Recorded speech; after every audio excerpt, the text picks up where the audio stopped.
Life's good, I'm the one and I'm too cold. Presenting 3 cities everywhere like a trifold. Trying to reach my life goals, walking on tight ropes. It's taking too long, I might go take the back road. Pressing the nitros, calling up Geico. Cause 15 minutes saves a life for the right folks. It's Rome Dizzle, make the hose drizzle.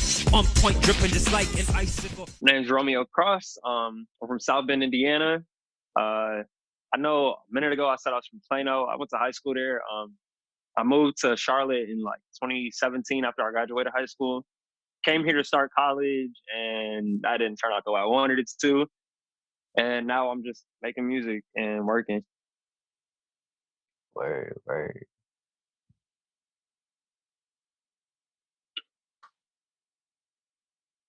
right.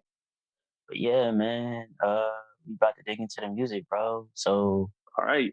like, when did you start with music? Was it like something you first got into or something you had to learn to love? So my family, I come from like a real church family. So like my family was always in church. So I've always been around music. It's never been new to me. When I was like 5, I learned how to play the drums, and I used to play the drums for my church like through my childhood. So that was always something I did. I didn't get to like start producing, I'd say, until like 8th grade. Like I kind of got into it, but then I stopped, and I got back into it my junior year. And that's when I can say like I really, really started making music. But I wanted to be a producer at first, believe it or not. I just wanted to produce. So I used to produce all the way from my junior year to like the first semester of my senior year of high school. And then that second semester, my friend told me, he was like, man, you should really like look into rap. And he was like, bro, he's like, I know you rap like every now and then. You do like freestyles. We do them like outside courtyard of our school. And he was like, bro, you should try it. And then that's when I dropped Deshaun, my first mixtape. And I was like, shit, a lot of people liked it. And I was like, man, I like this. So just kept making music, and then moved to Charlotte. And once I got here, I met this dude named Lance Soul. I played him some of my stuff, and he was like, man, this is really good. And he told me about basically just like, he just kind of gave me like the rundown on just like the music business, music industry, and just like performing in Charlotte and just like all of that. And from there, just kind of was like just me going out and trying stuff. And I never really felt that the timing was right to drop. And I don't know, everything just kind of came together. So here we are. Facts. Because I remember like when I first like heard of you, I think you might have commented on one of my interviews like way back, and then we started messaging from there. And Yeah. I know you dropped a couple things here and there, and after a while you just like disappeared. And I was like, Yeah. where's Romeo at? Because I didn't know. I was like, well, whatever he's doing, he's leveling up, trying to get better, whatever he got going on. Yeah. So I'm glad you're here. I'm glad you're still making music, because I heard some very good things. That's good. I'm glad you did. And I think other people are definitely going to like it. But before we get into that, I'm curious, man, like, who are your inspirations? My inspirations. I'd say Stevie Wonder, Childish Gambino, Drake. Who else could I say? There's so many.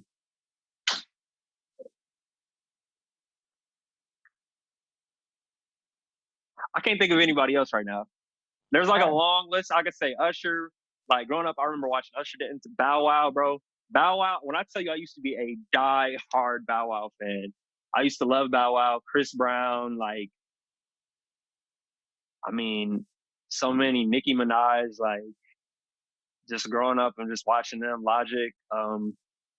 Yeah. And, interesting you say Logic, because a lot of people hate on Logic. Yeah, bro. You know what's crazy, bro? I can say that Logic was really kind of like, I wouldn't say my introduction to hip hop, but I definitely used to be like a radio kid. Like I used to just listen to the radio. My parents weren't like deep into hip hop like that. Like my dad would listen to Little John, and like he listened like to a few like Southern artists, but like it was really just like a bunch of R&B. Like I grew up on Stephanie Mills, Freddie Jackson, Motown. Like it was a bunch of R&B like that, and then gospel music. So like that's what I listened to. And then my brother listened to video game music. So like listening to Persona 3 soundtrack, Kingdom Hearts, like growing up and just listening to that. Like I always listen to weird stuff. I was never normal. Like it's not like I would go and just like listen to everything that everybody else was listening to. So I'd say in like 2015, 2014 is when I started listening to Logic, and I was like, man, I kind of mess with this. And he was rapping. I was like, man, I think I like rap. So I just started listening to more rap, and that's when I really just started like digging into it. And then once I graduated high school, I started working at Target, and I used to sneak and put my headphones on, and I would just listen to old albums. So like that was like me kind of just catching up and looking back and listening to the ones before me. Or how has your music changed over like the course of years from like when you first really began to now? Um, I sing a lot more. I feel like I sing a lot more than I used to. Actually songwriting, I can say that, like actual structure, like a lot of my old songs, they were like a minute or two, and it would just be like one long verse. And I feel like that's how a lot of people start off, but lately it's been a lot more like, what can I do, how can I have it change, how can I have it come to a climax and then have it come down, you know? So that's more of what I've been trying to get to. That's how it's changed. Okay. And I recently, you dropped the video, man. Mhm.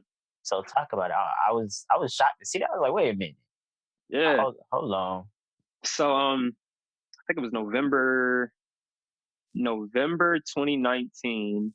It was before I had a show at Burger M. It's this open mic that Reese Raps and Vontae Cassiante, two dope people.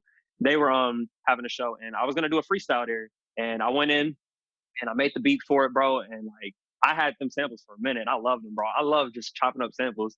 So I was listening there, and I was like, man, I'm gonna go and I'm gonna do this. So I went in, did the freestyle, and I had never dropped it. And then so I originally planned to put it on the EP like earlier this year, but I was like, man, I was like, it really doesn't have a spot in it. But me and my man Bates Duante, we were we we woke up. I want to say it was on a Saturday. We woke up and we were like, man, we had plans to shoot, and I was kind of like, I don't know if I want to do this. But then I checked my horoscope. My horoscope was like, man, it basically told me like you should just go out and do, like, if you have plans, go through with it, don't cancel. And I called him and I told him, I was like, hey man, I want to go through this. I know we don't have a plan on what to shoot today, but you said you wanted to shoot something, and I think we should shoot something. And he checked his and it said the same shit. So we link up, and we had no plan, like all the way up to us like getting like the first shot, because we just went around to a bunch of places. And it was just me freestyling like the same thing. And once we got there, I was like, bro, we should do the freestyle and just like have me just like, we just play by ear. That's all it was. Nice, nice. And in the video, man, you look like you had a lot of fun. The different Oh yeah. spots were cool. I Mhm. enjoyed just looking at the different scenery and things like that. Yeah. So I'm really looking forward to what's next in terms of you for another video that's coming from you. Oh man, I got big plans. You're definitely diverse in terms of the styles that you can rap on and just kind of beats and everything like that. Thank you. And like you said, it came with time, so it's not a overnight process. Yeah. I can definitely say that. I feel like a lot of time, like you asked me earlier, like how I've changed. I can say that a lot. It feels like every now and then, and it really is like an every now and then. I can say like every couple of months or so. It's like I do something that's just completely different to me, and it's just me getting out of like my comfort zone. Because like I said, I do like hearing different shit. So like when I hear something different, I'm like, damn, that is dope, and then I just draw from it as inspiration. I'm like, man, I gotta try something like that. Like I gotta try to just go in there and just have fun. Exactly. But man, let's get into this new project you got coming out, bro. Yes. I heard some like really great songs. Like I didn't skip anyone that I couldn't. It was too good. Dang, now that's what's up. It was too good. And I can safely say like you put a project together that I can listen to fully because everybody Mhm. can't do that. And if I'm listening to it fully, that means you definitely have my attention and you have everybody else's attention. It's good to hear that. So man, like what inspired the making of this project? Um,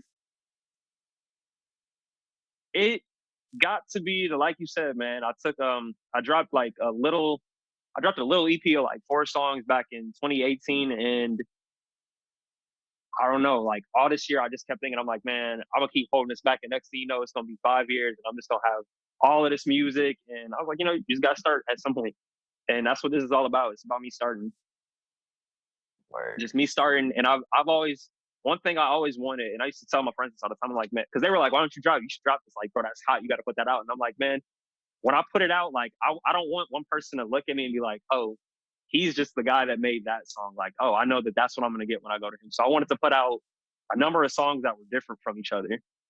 So I wanted like to showcase like all of my capabilities. Not all of them, but like a good majority of them.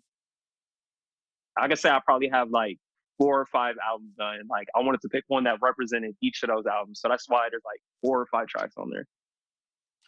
Okay, okay. And man, like the first song blew me away because I was like, wait a minute, he just did like a whole switch. I was like, wait a minute, I did not expect that. And I said, wow, okay. I definitely Yeah. have to listen now because it's like, what else is he gonna do on another track like that? Yeah, the first one. It was Blow, right? I think it was Blow, yeah. Yeah, like, in terms of, with Mhm. that project, like, did you have any issues with like creating any songs, or were there just some things you wanted to change up? Were you like doubting some of the, the way you were saying the lyrics, that kind of stuff? Yes. What happened to me? So I want to say, so I mixed and mastered everything on the project. So that was one thing that I battled with a lot because it was just like, man, this don't sound right. Like I'm not messing with it. I think the only track I didn't do was Too Deep. And my boy, Unique Sound, he mastered that one. And I was just like, man, I was like, I hope people are messing with it. Like that's one thing I didn't like about my first mixtape. I didn't like the sound of it. I was like, man, I love the thoughts that I'm putting out, but I don't like how they sound. Like it sounds low quality, and I didn't want that to happen again. So definitely was going back, a lot of re-recordings on that first track. Really, there was a lot of battling with it because it was so old. I was like, man, should I still even do this? But I knew a lot of people like that song, so I was like, yeah, I'm gonna have to put it out there. And plus, I thought it was just a good way to kind of like, I just thought it was just like a good opener. I was just like, man, it tells everybody what I'm trying to do. Like, man, I'm just trying to blow. Like, I love the hook or like the part where it goes, you can call me generic, but just don't call me lazy. Like, you can call me all this, but like, I'm not lazy at the end of the day. Like, you can never expect me to just come out and be like, I'm a half-ass it. Like, nah, I'm gonna get them all. What are like, what are Mm. like, let's say, what are some of your favorite tracks? Ooh, favorite tracks. It changes all the time. Study Break. Study Break's one of my favorites. Friday Night and Secure the Bag. Man, there's so many. Like all of these, all of them. If I had to say, like a favorite, I'd say, even Curses and Blessings. See, Curses and Blessings. Like, I don't know. Like I said, I wanted something that like. That's what I like about like the whole project itself is that it changes with my mood. So like, depending on the mood that I'm in, is what my favorite song will be at the time. Okay, okay. Curses and Blessings, man. That was like the perfect ending to that. Perfect. Yes. And I was like really surprised. Like I like when I heard the songs, of course, I know they're good, but I was Mhm. like, will he keep my attention all the way through? Like I said, you did, and then Yeah. you ended it off really well, which was just like a smooth thing. It was like nothing too crazy, nothing too violent, just like Yeah. just right. Man, I had held on to that one for a minute, and I could never. The second verse, I had the first verse done for the longest, bro, and like I knew that I really fucked with it a lot because I had the first verse done and I had the hook done, and I was like, man, I was like, yeah, I'm really liking this. Like, I fuck with this vibe. Like, it felt like it reminded me of like I love driving, so it reminded me of just like driving at like 11 p.m. like on a dark day, just driving. There ain't nobody else on the road, and just like that's what that song reminded me of, and that was the mindset that I was in. And it was just kind of like, man, like shit. I'm going through all this, but like it's good and it's bad. I just gotta take it. Facts, facts. And when you go through those like hard and difficult times, like how do you kind of deal with the pressure or the stress of that situation? Um, I call people and I complain. Well, it's the real shit. Like that's what I do. I call people.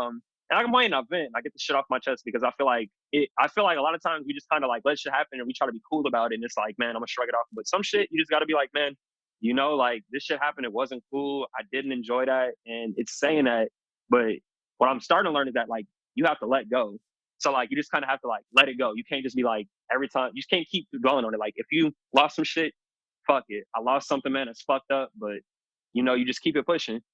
And so I've started doing that. And what ends up happening is I'm not really one of the people where like I can go and just make a song about it right away. Like it usually stays tucked away. And then once I fully let something go, I realize that's when I can come back to it and I can talk about it from a more mature perspective. And I feel like that's what's been happening a lot. Like I look back on, what ends up happening is usually it's about like 2 years, I could say, that I go back. I can go back in like 2 years and be like, yeah, this happened and it was fucked up, but it was all for a better reason. Like it was all for a better plan, or it wasn't, or it was like I thought this was good and it was actually terrible.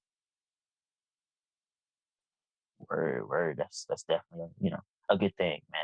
People need to understand that, let go, and just move on. Or like you said, put it in a song. Not from an angry standpoint, but from a justified standpoint, where you then, like you said, let go, and you're able to like talk about it from a objective standpoint, where, like for instance, I don't know, you look at your side situation, you look at their side situation, and you put both Yes. sides together in a song, and it just creates magic. But that's the beauty of like, that's why I said I talk to people because you got to have a really good circle. You got to have friends and people that are going to hold you accountable. So like, it's easy for me to call like either my friends or my parents if I can be like, hey, I did this and I'm fucking mad about it. And they're like, yeah, I see why you mad. But at the end of the day, you got to think about it. He got this going on. He got to do this. Like, it is what it is. That's just how life is. Like, it sucks hearing that sometimes, but it lets me internalize it and just be like, damn, it is fucked up, but me sitting here and getting upset and trying to like go and retaliate isn't gonna help. It's not gonna do nothing. So I just let it go because it's nothing. It's short shit. It's small shit. True. What is some advice you would give to upcoming artists that are in your shoes right now? Upcoming artists that are in my shoes, I would say, believe in yourself. Find a way to believe in yourself, and I feel like a lot of people do, but you have to show people that you're worth believing in, and you have to just kind of like just take time to learn your craft, take time like networking, talking to people, because that's all this really is, man. It's just networking and talking to people. It's telling people, hey, man, I do this. And then being able to have somebody tell you, like, hey, I didn't really fuck with that. And just accepting that, sometimes your shit does stink like it is what it is. Exactly, man. And There are plenty of times, yeah. And like you said, networking and being social, those kind of things. I've had artists that have told me, "Oh, I don't really like social media." I'll be like, "Well, you're an artist, so you It's have the no choice job. but to like." Man, me and my bro were just talking about this, bro. Like, that if anything, like, bro, that's what I can say too. Like, it's the job, bro. It's just the job. Like, you can't get mad. It's the job. Like, you can't be like, ah, man, I don't like doing this. I don't like doing shows, bro. Because when I go out to shows, the crowd don't be fucking with me, bro. It's the job. You gotta learn how to make them fuck with you. That's what it comes with. Like, and you have to find a way. You have to find a way to make the shit work for you. Like, you can't keep going to places where ain't nobody fucking with you, but everybody else does. Find where the people that fuck with you are at, and then go to them or bring them to you. True. And good thing you said shows, man. Like I've had artists say, "Oh, I want more shows. I want to get paid to do shows." Things like that. And I have to question Yeah. it, be like, "Do you have the audience to pack a venue or pack that venue enough where Yes. the venue be like, oh, well, okay, you're good. Okay, we'll pay you. I don't know, 150 for one night. 300 Facts. for another night or something like that, right?" And And crazy. it's not just bringing people out, bro. You got to bring out like you have to learn to like you have to learn to make an experience when you come out with your friends, like or not just your friends, but like your group, like the people that your fans. When they come out for you, you have to make an experience. Like, hey, y'all gonna come out? We gonna talk to the vendors. We gonna walk around here, man. We gonna talk with everybody, bro. Like, make everybody feel welcome. We gonna not just come over here and sit in our corner and stare and be cool, bro. Like, no, we gonna go and talk to everybody. Like, we gotta fucking own the place when we walk in there. And it one it's one thing to come in and do it, and that's one thing I can really say, like, because I went from like when I first came here, I didn't have any friends, anybody, bro. So like, I would go do shows, and like, it's one thing to kill a show by yourself, and it feels good. Don't get me wrong, but like when your peers are there and your fans are there, and like they're there, and they're like, bro, we just saw that, and you fucking killed that, bro. Everybody in there was fucking with you. It makes them one trust you more because they're like, man, when I go to his show, I know he's gonna shut that bitch down. And then on top of that, it's like it lets the other people that don't know you, like, damn, bro. That's why people come out here like, man, I'd rather go to his shit. Exactly, man. And one of the things I've definitely, I've heard and seen, we have some artists like they said, okay, let's just say an area doesn't want to like pay them for like a show, right? So I got some artists that say, oh, I don't do like pay for play kind of shows. I said, okay, Yeah. are you creating your own show at a venue? Are you reaching out to the venue yourself and putting on your own show and putting all your other artist friends on to that opportunity? And more than likely they tell me no. So I'd be like, okay, all right, you should do that though. Just keep that idea in the back of your mind. Because Facts. I mean, even past that too, like, and this is why I look at it. Like, I still, you always have room to grow. Everybody's got room to grow, bro. Even like, somebody's always gonna think that your performance wasn't that good, bro. There's always somewhere where you can be like, damn, I could do that better. So to go and shit on the places where you gotta like pay to play, you gotta figure out why you going there, bro. Like, I understand. Hey, by all means, if something don't make sense, then don't do it. But sometimes you go to these places and it's like, man, you go there and you're followed, like, bro, you get more interaction, you get engagement. What can you do with that engagement? Like, oh, I had a show and I know that my engagement is through the roof when I do a show. If you got something like a single that you planning on dropping or something, at least go to a show. That way you know that it's free marketing. Like, people are gonna come give you clicks and plays. That's what it's for. It's just being smart with it. yeah, just thinking about everything in between and how you can manipulate that situation to your advantage. Facts. Because like somebody told me, like this industry is pay to play, and you're gonna have to pay something. You're not gonna get everything for free. It don't work that way. Even with that, bro, like, and I'm man, when I tell you, like, if there's anything I've learned this year, it's to start looking at like the bigger picture. Because a lot of times you look at the small shit, bro. If you really think about it, most motherfuckers, and I'm at these shits, most motherfuckers got like 2 to 3 minute songs, or maybe they'll do 2 songs, like 6 minutes. 6 minutes out of a 2-hour show, bro. It's much deeper than that, bro. You gonna be there for that long? You can't just get a performance out of it. You got to get something out of it. Going there and just performing, like, I've learned that you have to do the most from it. And that's why it's good to go to them, because you learn more each time you go. And you have to be able to accept the knowledge. Like, you can't just go there and be like, I'm going to fucking sit in the corner, I'm not going to talk to somebody, and then go up there and then get mad when don't nobody want to talk to you or wants to support you because, bro, you just sat back in the corner. And it's not that nobody has reason not to. It's just you're not likable. You have to be likable. Most definitely, man. And people are still, like you said, learning and growing and understanding that concept. Yeah. But they'll learn in time. Now, I'm curious, man. Like, how was your first show? My first show, it was no cap. It was no cap showcase. I want to say I think it was 2018, either 2018 or 2017. And I did blow. I did this freestyle that I called Orion. And I did this song called Target Song. I was working at Target at the moment. And man, when I tell you, I went up there and it was nice, but like there are so many things that I look back and I'm like, that shit was just, it was just embarrassing. Like, it was just a weird feeling, but it was all in the plan. Like, it just made me better, And a lot of people, bro, for me, I grew up never going to a concert, bro. So like, I had never known what it was like to see somebody rap before. So like, the first like showcase I went to, I watched, and that's when I was like, bro, I could go up there and do that. And then when I went up there, I did it, and I was like, yeah, I did that, but I know I looked nervous, I was shaking, I was just smiling, like, but it definitely gets better with time, bro. You got to just keep doing it. You can't let it discourage you, bro. I've had shows where I went out and nobody's been fucking with me. You got to find a way to do it, bro. You have to find a way to add your own little sauce on there for like, and like I said, I was a lot of like, really, that's just what it took. It took me like finding my own niche and knowing that like, oh, when I go out there, I like having fun and dancing. Like, that's me. Or, like I sit back and I relax. You have to find your way and know how you perform and what's comfortable for you. Most definitely, man. Tell the people where they can find you on social media.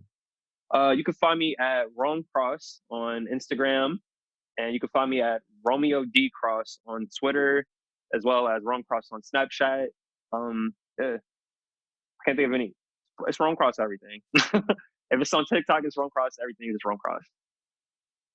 Bet. What else would you like the fans and supporters to know that we'll see this interview when it drops? That I appreciate all the love above anything. I really I fuck with it so much. I can't explain it.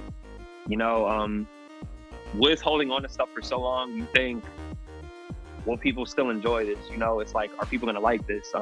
And it's nice to know that it's not in vain. It's nice to know that people actually do like it, and shit, that there's more to come. visuals, everything. It's not gonna stop from here. We only gonna go up.